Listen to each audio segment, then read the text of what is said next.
Good morning students. आज हम पढ़ेंगे चैप्टर 4 कार्यपालिका। जैसा कि पिछले लेसन में आपको बताया गया था कि सरकार के 3 प्रमुख अंग होते हैं, व्यवस्थापिका, कार्यपालिका और न्यायपालिका। सरकार का वह अंग जो कानून निर्माण करता है व्यवस्थापिका कहलाता है। भारत में हम इसे संसद के नाम से जानते हैं। सरकार का वह अंग जो शासन संचालन का कार्य करता है कार्यपालिका कहलाता है। आप इसे कह सकते हैं एक तरह से मंत्रिपरिषद।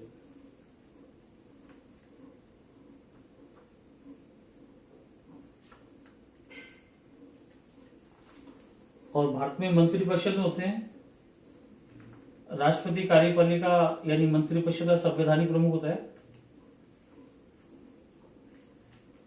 व्यवहार में राष्ट्रपति की सारी शक्तियों का प्रयोग करता है प्रधानमंत्री।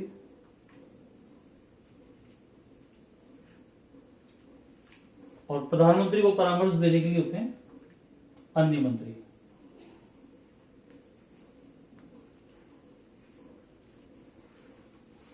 ये आपकी कार्यपालिका है। तो सरकार का वह अंग जो शासन संचालन का कार्य करता है कार्यपालिका कहलाता है। कार्यपालिका के 2 भाग होते हैं। एक होता है राजनीतिक कार्यपालिका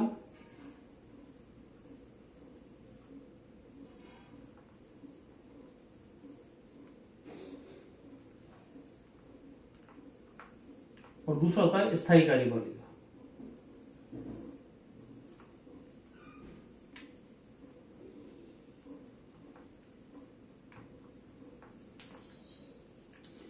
राजनीतिक कार्यपालिका में मंत्रिपरिषद के सदस्य आते हैं, राजनेता आते हैं जो नीतियों का निर्माण करते हैं।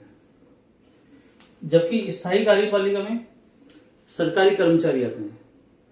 चूंकि सरकारी कर्मचारियों का कार्यकाल स्थायी होता है, वो एक निश्चित आयु तक अपने पद पर कार्य करते हैं, इसलिए वे स्थायी कार्यपालिका के सदस्य कहलाते हैं। और ये राजनीतिक कार्यपालिका द्वारा बनाई गई नीतियों को क्रियान्वित करते हैं। ये कार्यपालिका के 2 भाग हो गए, राजनीतिक कार्यपालिका और स्थायी कार्यपालिका। अब आप पढ़ेंगे कार्यपालिका के प्रकार।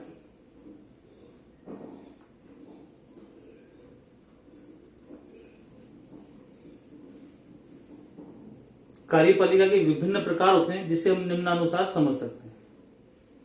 पहला है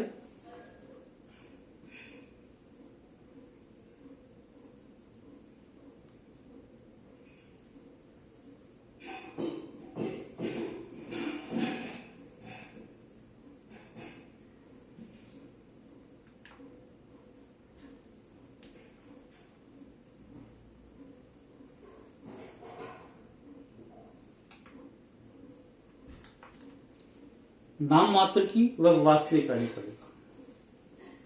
जब संविधान द्वारा शासन की समस्त शक्तियां किसी एक व्यक्ति को सौंप दी जाए, लेकिन वो व्यक्ति उन शक्तियों का व्यवहार में प्रयोग नहीं कर सकता हो, तो वो कहलाता है नाम मात्र का शासक या नाम मात्र की कार्यपालिका। जैसे कि भारत में राष्ट्रपति, ब्रिटेन में महारानी। और जो कोई उसके नाम पर उन शक्तियों का व्यवहार में या वास्तव में प्रयोग करता हो, तो वो कहलाती है वास्तविक कार्यपालिका। जैसे भारत में प्रधानमंत्री, ब्रिटेन में प्रधानमंत्री, ये वास्तविक कार्यपालिका के उदाहरण हैं। दूसरा प्रकार है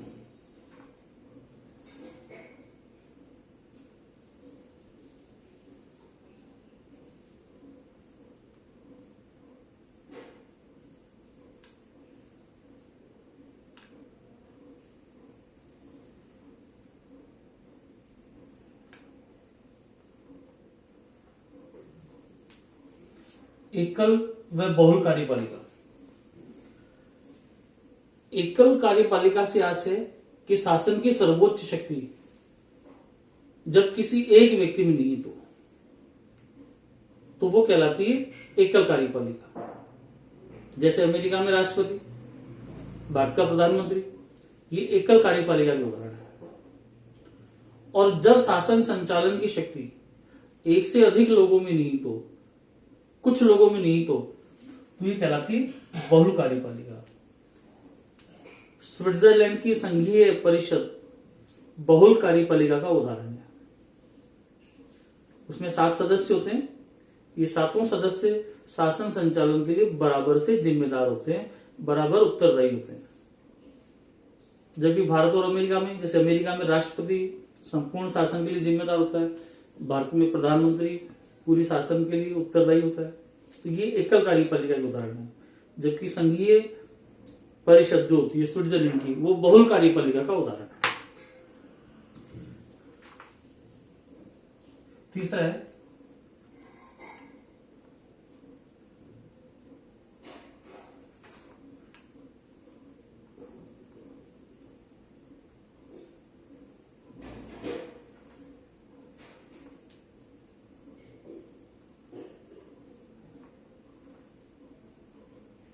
अस्थायी व स्थायी कार्यपालिका।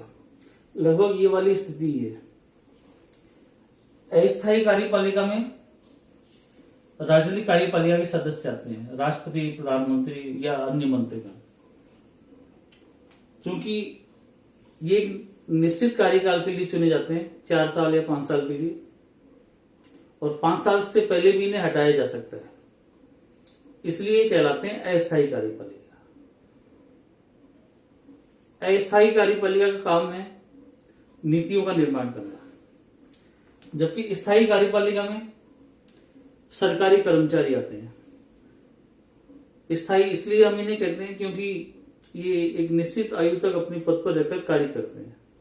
ये राजनीतिक कार्यपालिका यानी अस्थायी कार्यपालिका द्वारा बनाई गई नीतियों को क्रियान्वित करते हैं, लागू करते हैं। अस्थायी कार्यपालिका में राजनीतिक सदस्य आते हैं, स्थायी में सरकारी कर्मचारी आते हैं। चौथा प्रकार है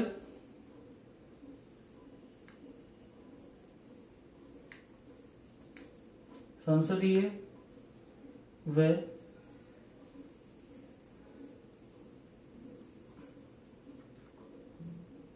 अध्यक्षात्मक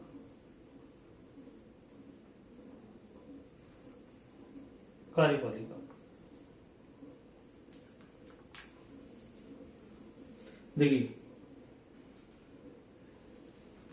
संसदीय और अध्यक्षात्मक कार्यपालिका। संसदीय कार्यपालिका में व्यवस्थापिका और कार्यपालिका घनिष्ठ रूप से संबंधित होती है। कार्यपालिका अपने कार्यों के लिए व्यवस्थापिका के प्रति, संसद के प्रति उत्तरदायी होती है, जबकि अध्यक्षात्मक शासन व्यवस्था में कार्यपालिका और व्यवस्थापिका एक दूसरे से पृथक और स्वतंत्र होती है तथा कार्यपालिका अपने कार्यों के लिए व्यवस्थापिका के प्रति उत्तरदायी नहीं होती है। इंग्लैंड, भारत जैसे देशों में संसदीय शासन व्यवस्था को अपनाया गया है, जबकि अमेरिका में अध्यक्षात्मक शासन व्यवस्था को अपनाया गया है। तो ये जो कार्यपालिका के कुछ प्रकार हैं जो अभी आपने पढ़ा। सबसे पहले कार्यपालिका का अर्थ सरकार का वह अंग जो कानून निर्माण का, जो सरकार का वह अंग जो शासन संचालन का कार्य करता है, कार्यपालिका कहलाता है। हम इसे बोलचाल की भाषा में मंत्रिपरिषद कह सकते हैं, और मंत्रिपरिषद में ये लोग होते हैं। ठीक है, तो एक तरह से ये कार्यपालिका आपकी हो गई जो शासन संचालन करती है आपके लिए। कार्यपालिका के 2 भाग होते हैं, राजनीतिक कार्यपालिका और स्थायी कार्यपालिका। राजनीतिक कार्यपालिका में राजनीतिक सदस्य आते हैं, स्थायी कार्यपालिका में सरकारी कर्मचारी आते हैं। और आपने ये विभिन्न प्रकार कार्यपालिका के पढ़े। नाम मात्र की व वास्तविक कार्यपालिका, एकल और बहुल कार्यपालिका, स्थायी व अस्थायी कार्यपालिका, संसदीय व अध्यक्षात्मक कार्यपालिका। धन्यवाद।